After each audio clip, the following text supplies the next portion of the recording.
Rose-colored glasses, take one. Hi, I'm Dana. And I'm Angel. And you're watching Rose-Colored Glasses with Lord Lady Logan. In a world where people are quick to talk about the things they dislike, we want to keep it positive. So we'll be individually and collectively telling you about all the things we do like. We hope you enjoy the show. And if you do, please hit the subscribe button, tell your friends, and come back again.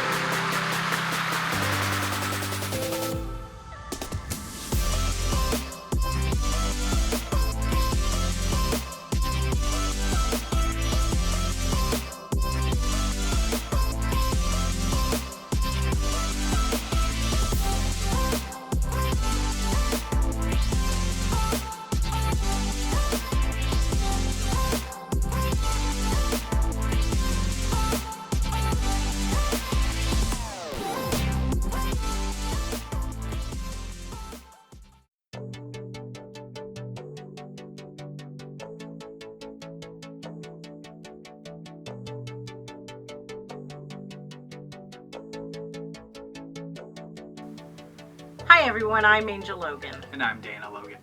Thank you for joining us today on Rose-Colored Glasses with Lord and Lady Logan. It's movie night at our house. And we want to tell you about some of our favorite movies. Dana will tell you about the ones he likes. And Angel will tell you about some of her favorite movies.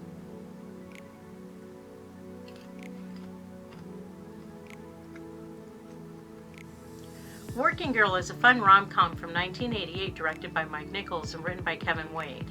It stars Melanie Griffith as Tess McGill and Harrison Ford as Jack Trainer. While taking night classes to become more valuable, Tess's character is a secretary, which was the widely used term during those days, and she's eager to climb the ranks of the corporate world. Tess is bursting with viable ideas that would get her noticed for advancement opportunities, but none of her superiors take her seriously because they only view her as a secretary. After a few failed job placements, Tess gets assigned to a new boss played by Sigourney Weaver, who she believes will help her open the doors. When things don't go as Tess had hoped from her personal relationship to her professional life, she takes things into her own hands with a crazy idea that she thinks will catapult her career, with the reluctant help of her good friend Cynthia, played by Joan Cusack. As Tess becomes more embroiled in this unconventional plan, she begins to develop feelings for Jack Trainer, who is an unknowing participant in her plan. This is a star-studded movie with other actors like Alec Baldwin, who plays Tess's boyfriend, a cameo appearance by a young Ricky Lake, and Olympia Dukakis as the personnel director. Although Tess's methods were unorthodox, I like her determination to become the person she had always wanted to be, despite the many obstacles that stood in her way. And I really enjoy the underlying love story that helped to build Tess's confidence in herself.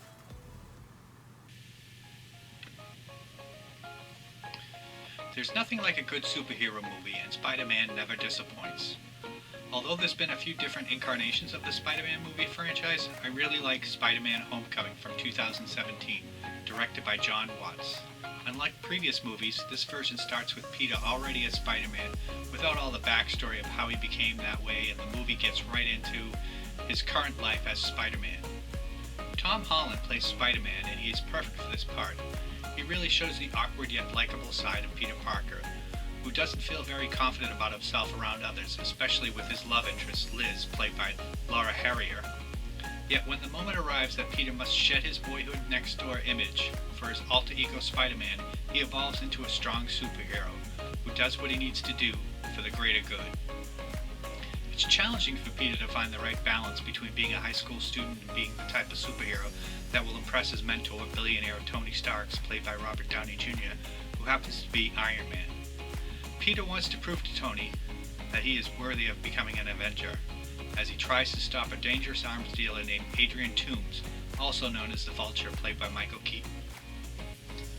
Peter's Aunt May is a younger version than what we've seen in previous movies, but with Marissa Tomei playing the part really well, it makes Aunt May's age seem more realistic, considering that Peter is a teenager in high school.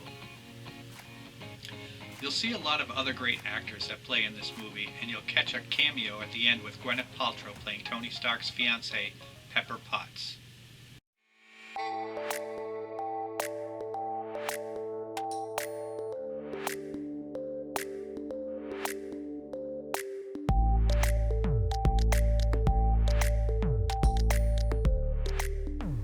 There's nothing like enjoying some buttered popcorn when you're watching a movie, but it might not be so healthy to douse your popcorn in something that is high in fat and cholesterol.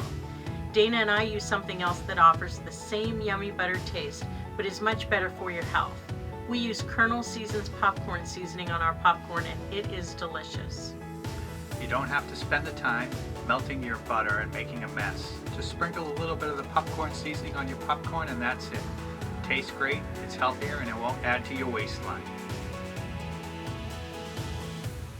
I've always been passionate about music and dancing, which brings me to the movie Step Up Revolution from 2012, which was directed by Scott Speer, written by Amanda Brody. This is my favorite of the Step Up movie series and the fourth installment. Ryan Gooseman plays the main character Sean Acer, who leads a dance crew called The Mob. Appropriately named, this dance crew spends their free time participating in a series of flash mob events all over Miami, which they're recording to post online to win a $100,000 prize for the greatest number of views. Although the mob's primary focus is winning this contest, their goal begins to evolve into something much bigger than themselves after Sean meets and becomes captivated by Emily Anderson, played by Catherine McCormick. Emily aspires to be part of a prestigious dance academy. However, her business mogul father, Bill Anderson, who's played by Peter Gallagher, disapproves of her pursuit of dance, and he doesn't believe that she can make a life and career of it. While Bill gives Emily a little leeway to experiment with dance, he thinks that she'll eventually discover that she isn't good enough, and he ultimately expects her to return home to Cleveland with him to be part of his business. Bill Anderson is definitely the antagonist in this story on multiple levels, from his overbearing attitude toward his daughter Emily to his gentrification plans that will destroy the existing lower-income community of Miami, where Sean and his dance crew friends are from. I love the dancing that you'll see in this movie, featuring other actors and dancers such as Stephen Twitch Boss as Jason Hartleson, and a brief appearance during the final dance in the movie by Adam Savani, who plays Robert Moose Alexander III, a favorite Step Up series alum. Dancing is another form of art, and this movie shows how art does more than entertain. It can make a difference.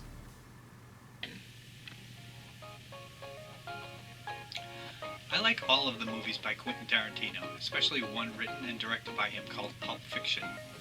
There's three main stories in this film revolving around two philosophical hitmen, Vincent Vega, played by John Travolta, and Jules Winfield, played by Samuel L. Jackson, along with a crime boss, who they report to, Marcellus Wallace, played by Ben Rames. Also, there's a crime boss actress wife, Mia, who is played by Uma Thurman, along with a boxer down on his luck named Butch Coolidge, played by Bruce Willis. Plus, a master fixer, Winston Wolfe, played by Harvey Keitel, and a couple of nervous armed robbers, who go by the names Pumpkin and Honey Bunny, played by Tim Roth and Amanda Plummer. Pulp Fiction is a crime film that showcases Tarantino's signature sinister element featuring violence and a dark humor, wrapped up in a non-linear style that sets the tone for a lot of future movies by him and other filmmakers. The main story jumps back and forth in time, along with various other storylines weave in and out of it. The time hopping is what drives Angel crazy, but this is the part I think makes the movie kinda cool, because it keeps you on your toes, thinking about every little detail and how each piece of the puzzle fits.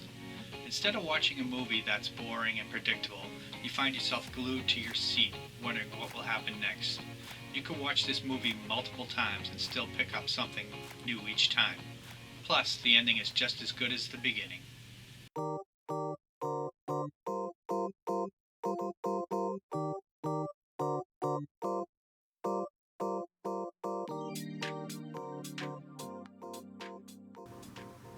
When I think of love, I definitely think of the movie Dirty Dancing from 1987, written by Eleanor Bergstein and directed by Emile Ardolino.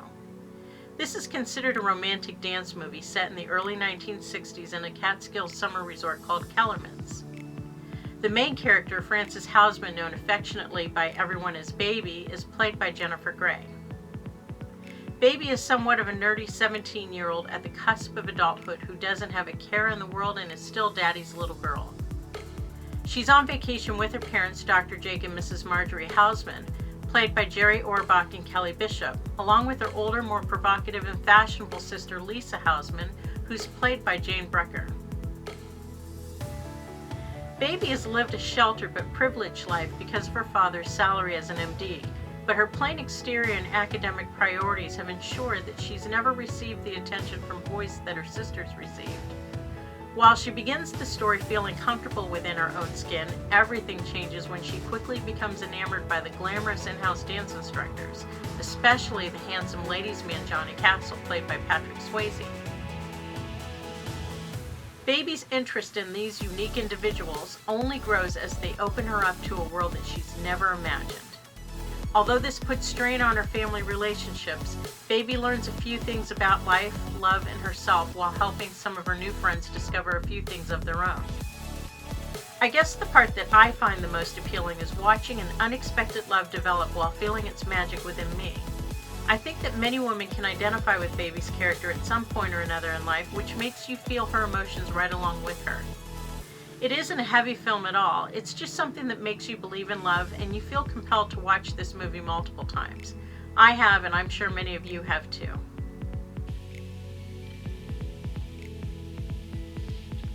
One of the movies I've watched a million times is Shawshank Redemption. It was released in 1994, directed by Frank Darabont, and was based on the book by Stephen King called Rita Hayworth and Shawshank Redemption. This is about a banker in 1947 named Andy Dufresne, played by Tim Robbins, who was convicted of murdering his wife and her lover, and he is sentenced to 2 consecutive life terms at Shawshank State Prison in the state of Maine. Andy befriends another inmate sentenced to life named Ellis Redding, known to everyone as Red, played by Morgan Freeman. Red is the go-to guy for getting cigarettes and any other wanted contraband. Faced with the regular challenges of fighting off the sisters, who are inmates that are notorious for sexually assaulting new prisoners, Andy figures out a way to use his accounting skills to get out of the laundry detail where he's the most helpless to these attacks. At the same time, he gains some privileges in the prison, helping the guards with their taxes and the warden with his books. Andy even finds a way to do something nice for the other inmates, earning him a little respect from them. Andy finds different ways to adapt to his circumstances by keeping his mind busy while maintaining his innocence the entire time. After serving 19 years of his sentence, an unexpected thread of hope makes Andy think that he has a chance to finally get out, until it all begins to unravel and he realizes that he can't take it anymore. I like the genuine friendship between Red and Andy, and I like how hope is what helps Andy to hang in there and not give up no matter how impossible his situation may seem.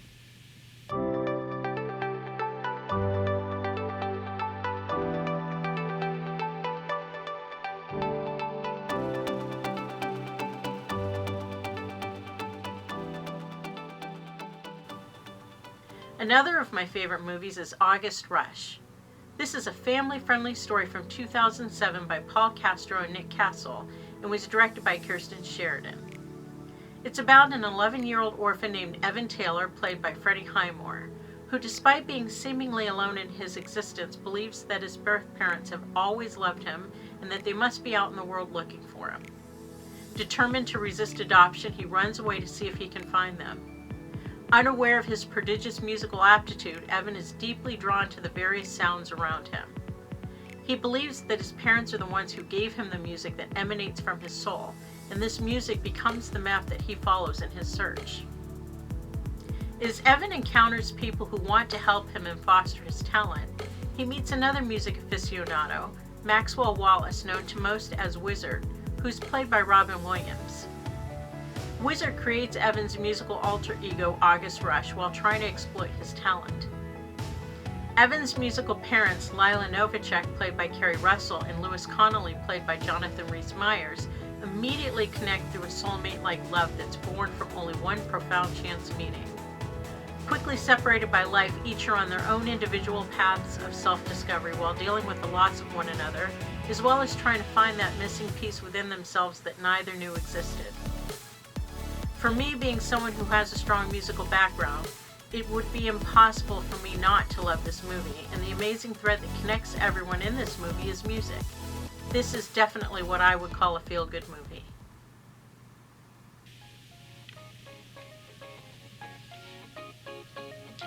One of my all-time favorite movies from 1993 is Searching for Bobby Fischer. This is also a movie that the entire family can enjoy about a typical 7-year-old boy named Josh Waitzkin, played by Max Pomeranc. He likes baseball and he loves hanging out with his dad Fred, played by Joe Mantegna. During a trip to the park in New York City's Washington Square with his mother Bonnie, played by Joan Allen, Josh is intrigued by the speed chess games being played by homeless guys in Washington Square.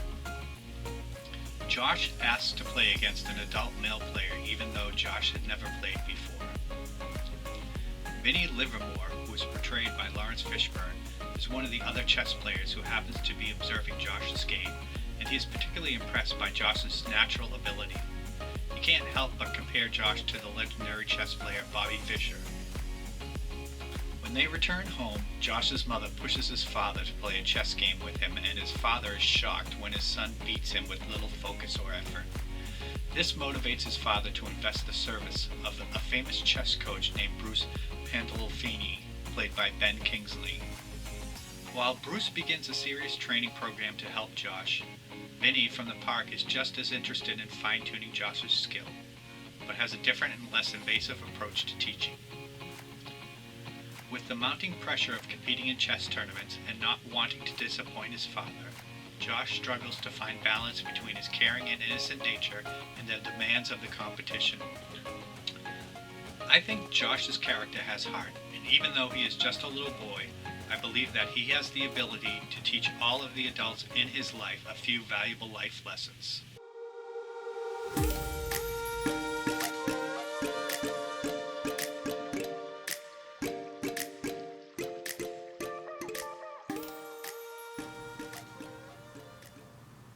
Contact is a science fiction movie from 1997 that was adapted from a novel of the same name written by Carl Sagan.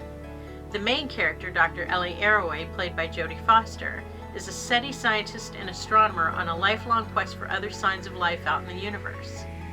In her career, she focuses her work solely on listening for signals out in space, while faced with ridicule and doubt by Dr. David Drumlin, played by Tom Skerritt, who's the scientific advisor for the President of the United States. While Ellie's beliefs are driven by science, she meets and falls in love with Palmer Joss, played by Matthew McConaughey, who's a dedicated theologian on his own religious quest for truth. This man of faith makes Ellie question aspects of life that she's always known to be true, and after a long journey beyond imagination, she begins to see life through a different lens. I've never been much of a science fiction enthusiast, but in this movie that depicts the struggle of understanding between science and religion, to me the storyline is more personal in nature, and its deeper theme is what captured me the most. The ultimate search for meaning as we figure out where humanity fits within this infinite universe. There are some movies that you only want to see once, but this is a movie that I'm happy to see over and over. In fact, the first 4 or 5 times that I saw it, I got something new out of it each time. And a couple of important life lessons were revealed in Contact that I've continued to find applicable to my own life. The Matrix is definitely one of my top 5 favorite movies made in 1999. Directed and written by the sisters Lana and Lily Wachowski, this is a science fiction film that is the first of the entire Matrix series and probably the best, even though the sequels are all amazing too. The story is set in a dystopian future featuring a computer programmer named Thomas Anderson, who goes by the hacker alias of Neo, played by Keanu Reeves. The Matrix is an alternate reality created by genius machines to trap human perception inside where nothing is as it seems to those captured by it. At the same time, these machines are actually sucking the life out of the human beings by drawing the heat and electrical activity out of them to use as energy source to continually fuel the Matrix. When Neo discovers what is really happening, he does everything that he can using every skill that he has to fight against the machines with the help of others who managed to escape the clutches of the Matrix. Those people were Morpheus, played by Lawrence Fishburne, and Neo's love interest Trinity, played by Carrie-Anne Moss. Neo wonders if he will be able to reveal the truth, or if he is the one who has the ability to conquer the Matrix. When this movie came out, the special effects were above and beyond anything before its time. I like how this movie draws you into another world and makes you wonder if there's anything even remotely close to this in some other dimension or parallel universe. but I think it's even more interesting how the quest for the truth and saving humanity from the Matrix compares to the real-life battle of today between automation and human interaction. We hope you enjoyed hearing about some of the movies that we like. And maybe you'll like them as much as we do. Thanks for watching, and I hope that you'll visit again to take a look through our rose-colored glasses. Until next time.